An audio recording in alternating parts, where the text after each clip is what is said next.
Welcome to the Inside the Dam podcast. This is episode 2 here in the 2024 season. I'm Howard Wade, your host here at Minot State, and I'm joined tonight by two of our women's hockey players, Paige Ackerman and Chrissy Rink. Girls, thank you so much for joining me tonight.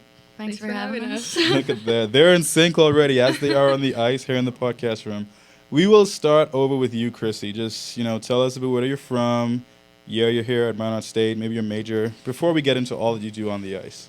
I'm from Melina, Manitoba, and I'm a forward, senior, and mine is close to home, so came here.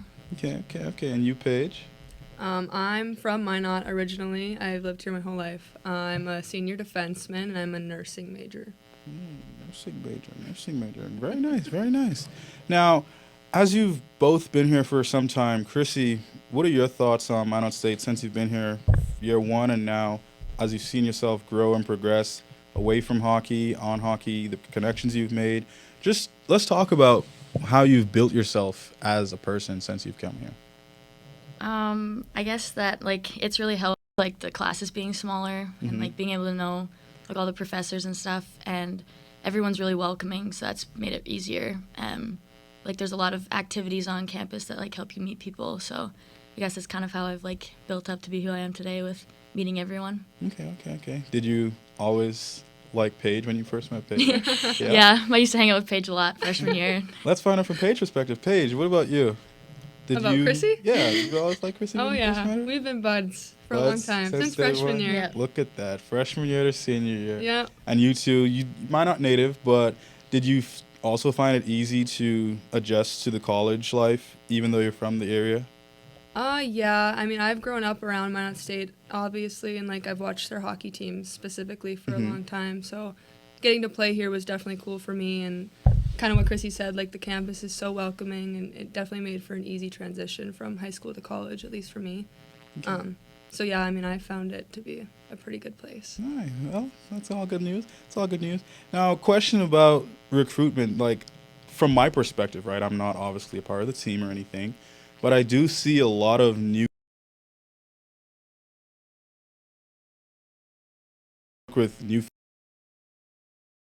so good from the outside looking in, at least.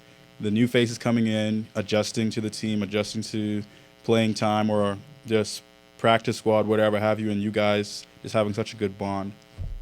I'll give that question to Paige. Oh, good. Okay. Yeah, especially this year, we have 7 freshmen and then 2 transfers, so there's definitely a lot of new faces on the team this year. And it comes with its challenges every year. I mean, it's a transition period for everybody, but I feel like from my 4 years that I've been here now, this year's definitely been one of the best I've seen in terms of the rookies kind of figuring it out pretty quick, and we've all gotten pretty close very quickly. And I mean, I have nothing but good things to say about all of the new people on our team this year, so I have pretty high hopes for us. Nothing at all? Nothing about any new person?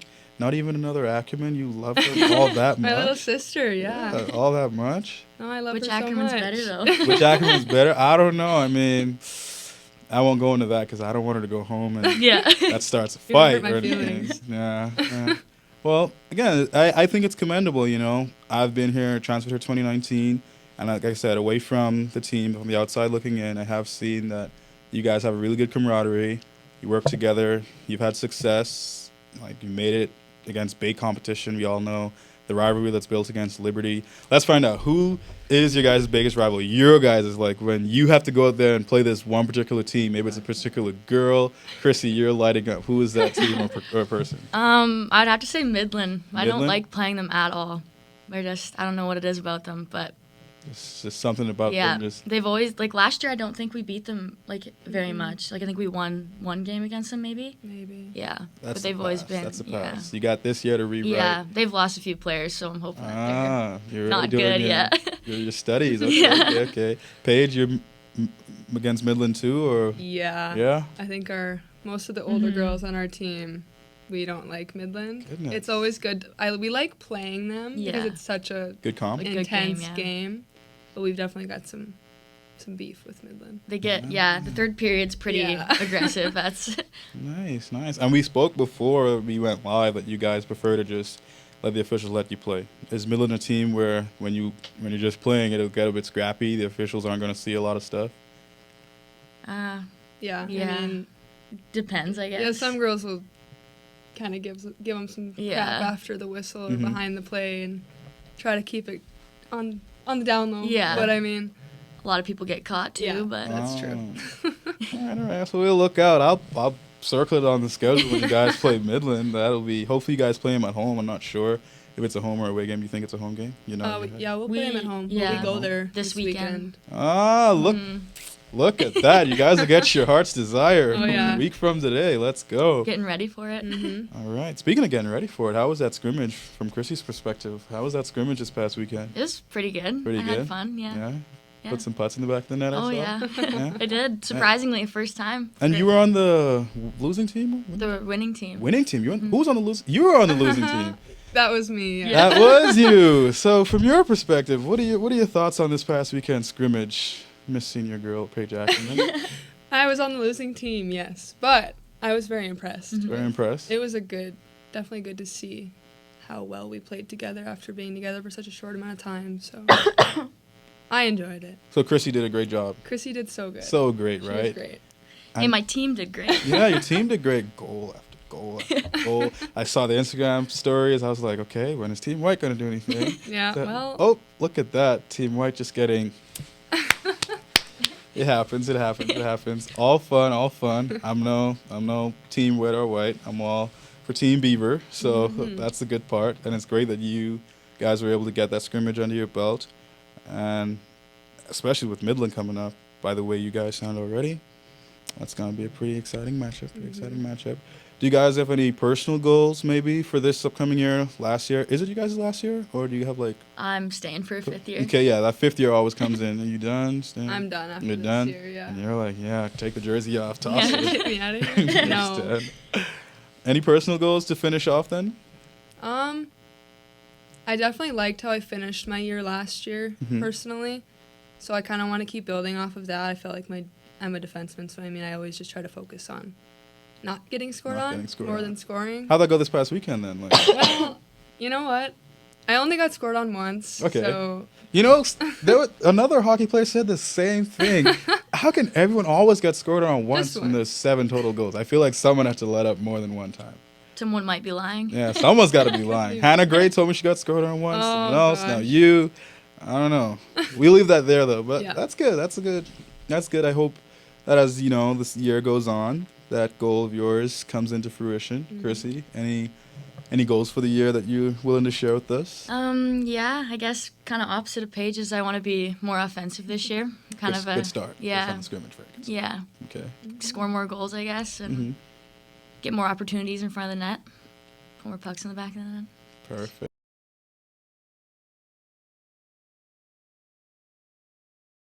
And definitely are. We are. And just a good luck to both of you through not just on the ice, but again, student athletes, students coming first in the classroom. Paige, good luck finishing off nursing school. thank you. Do you have clinicals? Yeah. Or how's that going? Good. We just started this semester, so getting things going. Getting but things going? I have this semester, and then next semester's practicum, and then I'm done. So All right. we're almost there. Well, again, one final good luck to both of you. Thank you for joining me tonight. That, like I said, ladies and gentlemen, Paige Ackerman and Chrissy Rink from our Minot State women's hockey team. And coming up next, it will be Siriana Godinho. Keep it here on the Inside the Dam podcast as more action to come. Back here in the Hartnett Hall podcast studio, I'm Howard Wade. Thank you for keeping it dialed in on the Inside the Dam podcast. As promised, Siriana Godinho is here joining me. Siri, our goalkeeper here at Minot State University Women's Soccer. Thanks for being here tonight, Siri. Thanks for asking me. I like being here and on the other side of the chair, actually, less stressful. Oh, is that so? I mean, don't test me. We'll do a little trade at the end. You'll ask me some questions. Oh, I don't have any planned right now. Siri is mentioning how she is in the comm department, so if you happen to tune into any of the broadcasting department's ideas and videos, you may see Siri, as she mentioned, asking someone else questions, interviewing. She's behind camera, doing it all here in the broadcasting department. And as we know, our great goalkeeper here, already an NSIC Player of the Week honoree so far this season. early in the season, Siri, what are your thoughts so far as you've been in goal? You get obviously a great view of what's happening on the pitch, but when that ball is just coming toward you a lot of times, this past week against Northern, a ton of shots on goal they put up toward you. How do you handle just staying prepared as a goalkeeper in goal? I think I don't even know how. Like my issue is like I zone out easily, so I don't even know how I stay locked in a game for 90 minutes, to be honest. But it's just always communicating. I think is the biggest thing, especially when it's on the other side of the field. Like our team is having that chance to getting the goal, which obviously I like a whole lot better. A game with me not touching the ball is a game successful too, to be honest. So I think it's just always communicating to my team, even if they don't hear me, as long as I know I'm saying what I need to say to them, it keeps me locked in, and it keeps like my defense locked in, and helps everyone just stay locked in and stuff like that. Yeah, staying locked in is very key, I'd say. So this past weekend, I do know that you got bumped. I wasn't sure. Did you butt heads with a player, or was that the ball when you flew high and caught it? The cross was coming into the box, and you took a while getting up. Got the trainers to look at you right quick. What happened there? Oh yeah, everyone keeps saying it was my head. It was actually my leg. So I was like, so as a goalkeeper, you get like trained to like go up with one knee, protect your like body kind of thing. So I went up with one knee, and a girl just kind of like, I don't know how to explain it. Like basically they hit my foot, so my knee's facing one way, my foot was starting to getting hit another way. So it was more like my knee that just kind of just feels like discomfort right there. And I was watching the film, and I noticed like it wasn't just me on the ground. Like there was a Northern girl on the ground. One of my other girls were on the ground. I was like, I don't know what even happened anymore. I ended up with the ball though. Like even though it was like her at that moment, I had that ball in my hand. So I'm glad my muscle memory still kicked in during an injury. Right. And from the broadcast booth, we were just happy to see you get up because again, initially we just saw everyone holding heads. That girl was holding her head.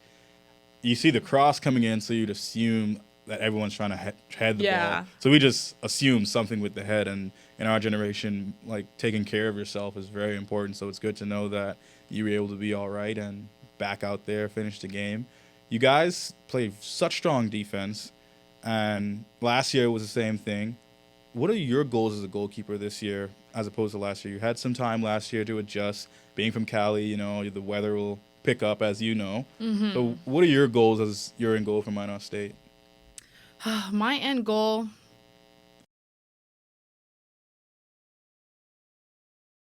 continue play after this season. So like, I mean, I know I say like a good game for me is like me not touching the ball, but when slip ups happen, that's why there's goalkeepers, and hopefully I'm just there to make the saves when I can. And so far I've been doing the best I can and doing okay, I would say. My film right now is looking good, so just having some good film at the end of the season will be successful for me. Yeah, stats are looking good. 26 saves, only 2 goals allowed. I'd say that's pretty good so far this year. What do you say? I hate hearing any kind of goal against me, that sucks. Yeah. But I mean, it's not like they're easy goals, like it has to be hard for them, and I guess that counts for something too, that it's not easy for them to just score on me. Yeah. What do you think of Sierra's 40-yard shot that she scored against Northern? That was like insane.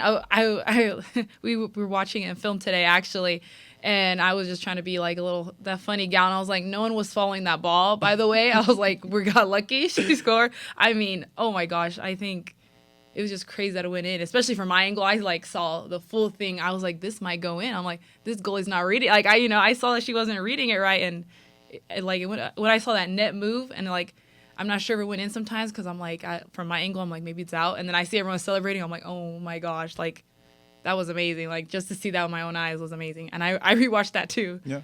I want to know, how are practices for the team with you in goal? Have you had any times where there's a day of practice, everyone's just netting a ton of goals on you, and you're like, okay, I'm the goalkeeper here.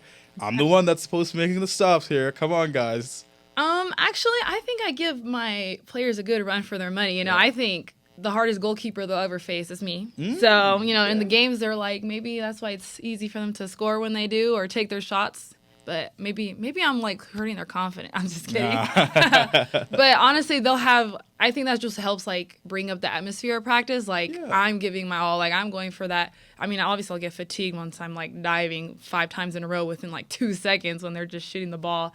But I mean, once I like bring that energy, it betters them because they're like shooting better, and just the energy of them trying to shoot harder, score better, and stuff like that. Sometimes they'll do a little cheating, like I'm not gonna 1v1 and break my own teammate's ankle at practice. No, you can't do that. And then they start celebrating right in front of me. I'm like, okay, that's where I'm like, have some respect. I'm being nice here. That's when you tighten the gloves, pull them in, make sure. Okay, come back. Let's try that again. Let's try that drill again. No, I always wonder. You guys, the defense is good. You play so well in goal.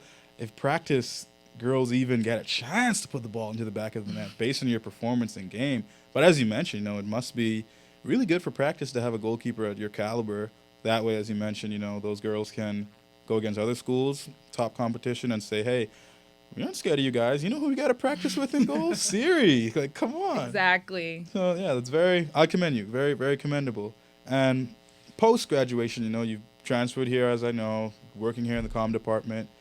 Tell us about, for those who may not know and probably don't tune in to the KMSU network and all that you do here outside of soccer. My outside of soccer life. So I am going to be a host for our Inside Out TV show, which is like our campus news TV show. And we're going to start our first episode this Thursday, and I'm not going to be here because of traveling, but it's all right. I've been working on that with Neil. Just maybe I'll probably just try to get like outside footage of like women's soccer. Hopefully we can like put a little package story on there. And it's so hard when I'm in season to get involved as much as I want to. But like this past Saturday, I did like the last 2 minutes of volleyball play-by-play with Zoe. It's just, I really want to do play-by-play. Like that's my like career goal outside of soccer, I guess you could say. Hopefully for soccer, I admire soccer a lot more than even though I play it, like I love it more than I think. I'm like, I just want to like commentate all the time now.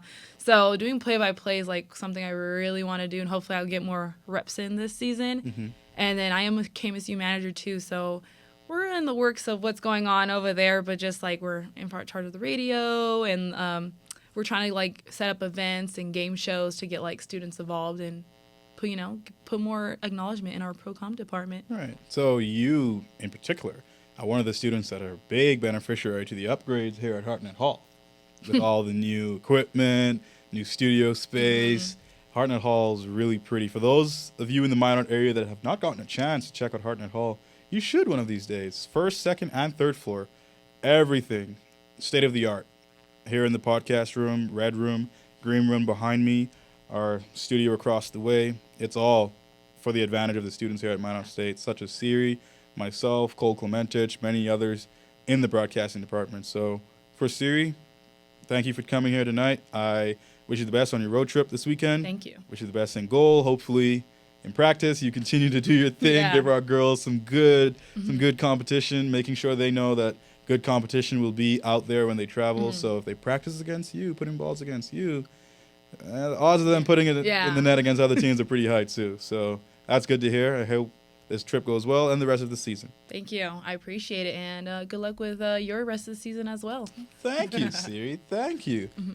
Coming up next, it will be Mizell Williams for our MSU Beavers football team. He will be our final guest on the Inside the Dam podcast, sponsored by Papa John's.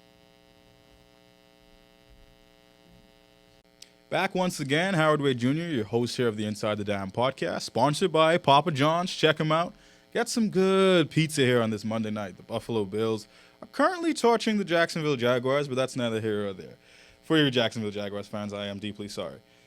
Tonight, joining me for our final guest, it is Mizell Williams. He is one of our players here on the Minot State football team. Mizell, thanks for being here tonight, man. I appreciate it, man. I'm glad to be here, man. Thanks for having me. Fresh off the practice field, yes, we can sir. talk about practice. How was practice today, man? It was smooth, man. We had to have the mindset that we had to bounce back. It was a tough loss that we suffered on Saturday, so trying to sharpen up the things that we did bad, and then try to regroup and just move on to next week. So I feel like it was a good practice. We put the game behind us, so we just looking forward now. That's what we love to hear, man. Just putting it all behind us. Yeah. That's the past. Speaking of past, let's talk about you, man. How'd you get here to Minot State? I know you're a transfer. Yeah.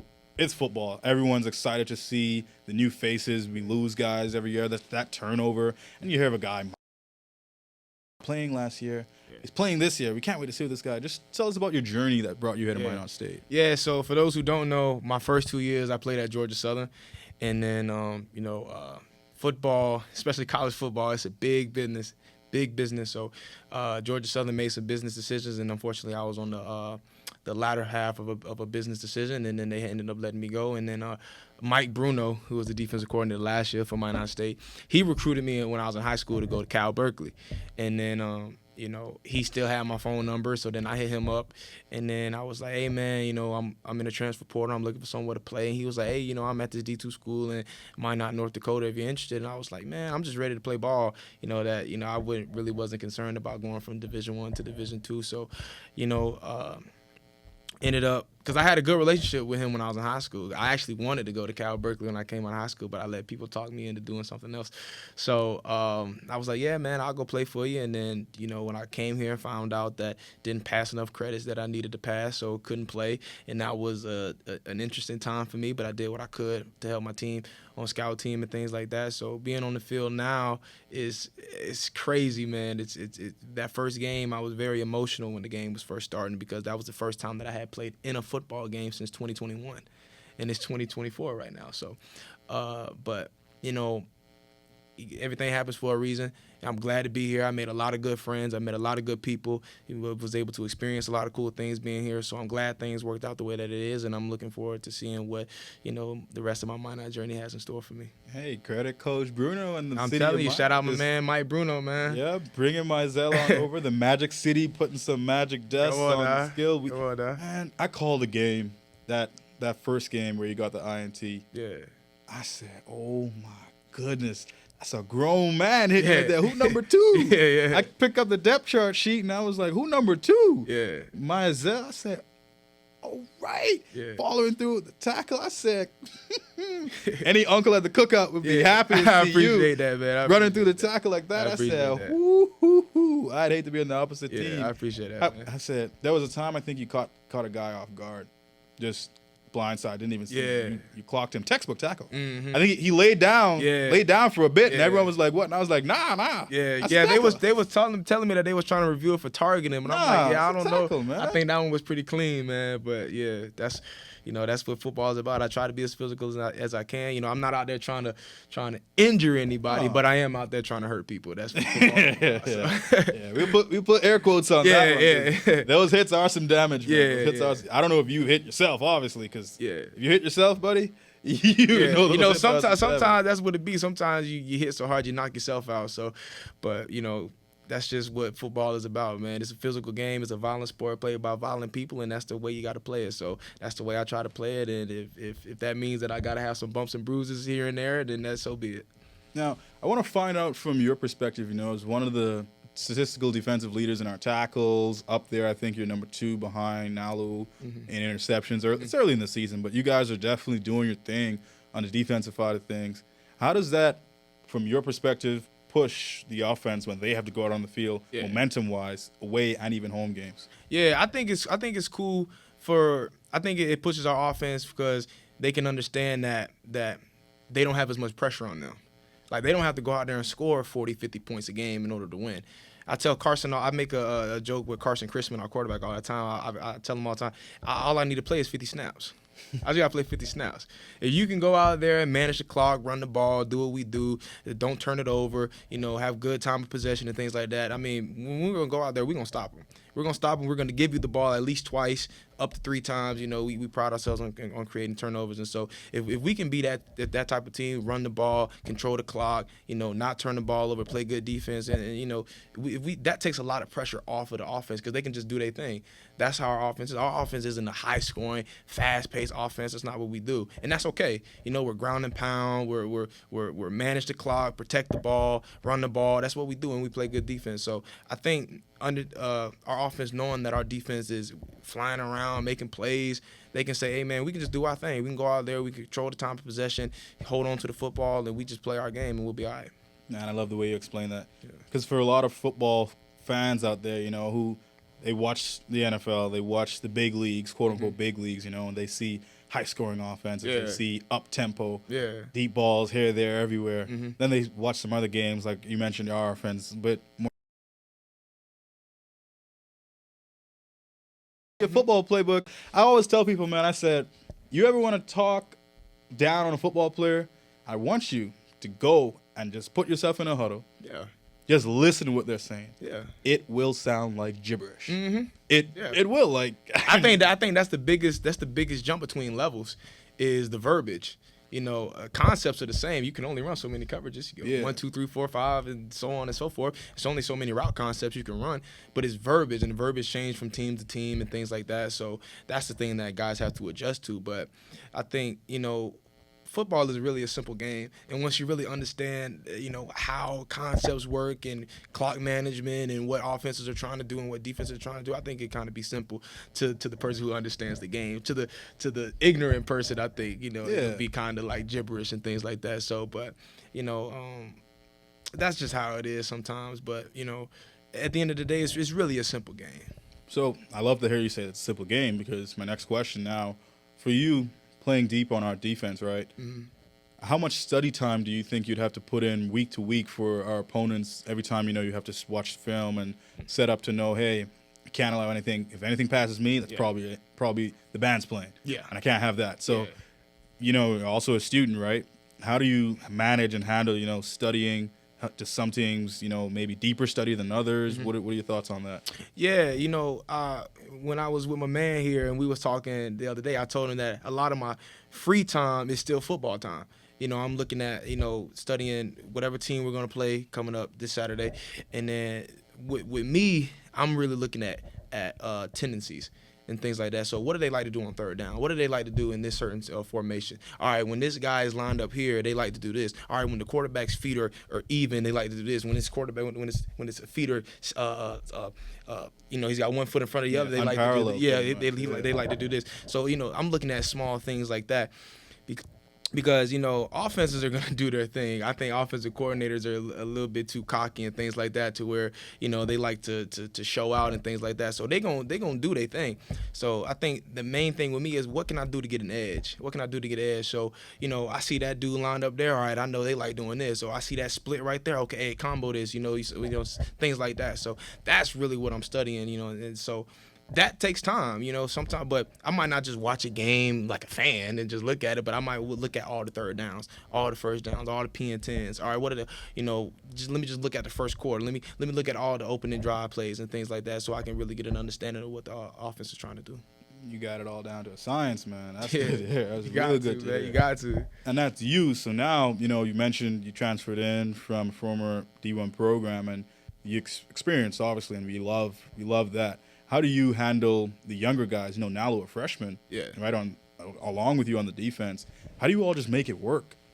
All your heads have to come together. You all have to pretty much be in sync, because, if one guy's off, Deuce is off on the coverage, or you're maybe a bit too high, ball goes over. Like, how do you all practice outside football, the camaraderie and the mental just work all in sync? Well, first, I like to say that's the thing that I love about football. I think football is a microcosm of life. You know what I'm saying? So it's like 10 guys can do the right thing and one guy can do the wrong thing, and boom, it's a touchdown. That's like life in a nutshell, man. It's like, so everybody has to be on the same page. And I had my old defensive coordinator at Georgia Southern. He used to always say, communication breeds understanding. You got to talk. You got to talk. You got to talk pre-snap. Sometimes you got to talk during the play, and then you got to communicate pre or post-snap. On the sideline, things like that. In the meeting room, you got to talk about things. So, I mean, that's the thing. You got to just communicate with each other. And we have a common vision. Our defensive coordinator, we have a common vision. Everybody knows the plays. Everybody knows what our standard is and things like that. So holding guys accountable to make sure that they keeping up to the standard, and just talking things out. And, so if you communicate, then things would be a lot easier. So that's why, and Nalu is, even though he's a freshman, very mature for his age. So as long as we're out there talking with each other and communicating, then if we're all on the same page, then we're good. And we have this thing, if we're all wrong, then we're all right. We just got to talk, though. That's what we got to talk. We got to talk route concepts. We got to talk if a guy is switching. We got to talk if X is off and things like that. So if we do those things, then we're one step ahead. If we don't do those things, then we're trying to adjust. We're trying to do it on the fly and things like that. So I think it really just all comes down to communicating and talking and things like that. All right, now, you guys got Sioux Falls home this weekend, coming back to the Herb. Yeah. You currently haven't lost at home, so that's something that you can continue to build upon. What are your thoughts, not only where you guys are at right now, but here at Mount State with the games that you have remaining? Yeah, it's a cool thing to be making history and things like that, but we're not satisfied. We're not satisfied. 3-0 was cool, and I think we got a piece of humble pie on Saturday because I think we got a little bit stagnant and things like that. I think people was talking about how good we were, and I think we were drinking the Kool-Aid, and we weren't as passionate going into this game as we were in the previous 3 games. So I think we have to get back into that mode. Like, man, making history is cool. It's really cool, but at the end of the day, we really want to do. We want to win championships. That's what we want to do. So, we got to come into this week with the same type of hunger that we had first game. We out there trying to earn people respect. You find out that, hey, man, you're getting top 25 votes and things like that. People starting to respect you. Back first game, everybody voted you last, and now you was trying to earn people respect. You got to earn that every week. I tell the guys all the time that you can't win this game off of last week's juice. And I think we tried to win last game off the previous 3 weeks' juice, and we can't do that. We got to earn it. We got to have our own fresh juice for this week for Sioux Falls. And then whenever we play Sioux Falls, then we'll have a new juice for the next opponent. So, I think, we have to get in our mind that we want big things. And making history is really cool. It really is. And I like how passionate the community and things have been, because we've been winning. But we got to keep doing it. We got to keep doing it. You can't get stagnant. You can't get complacent. You can't start feeling yourself. Every week you got to come in. Every week you got to earn your respect. So, and we're going to do that again this week.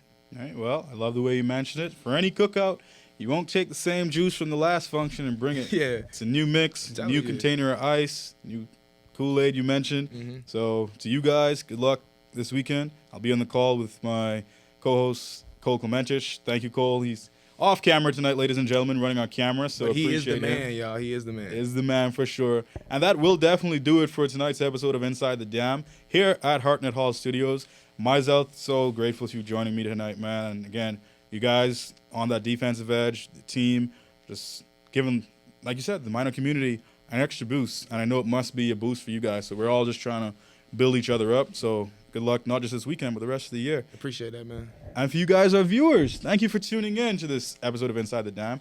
Be sure to check out Papa John's on Broadway. They will have some awesome pizza for you. Again, I'm Howard Wade Jr. So grateful for you tuning in. I will be signing off, though, for tonight.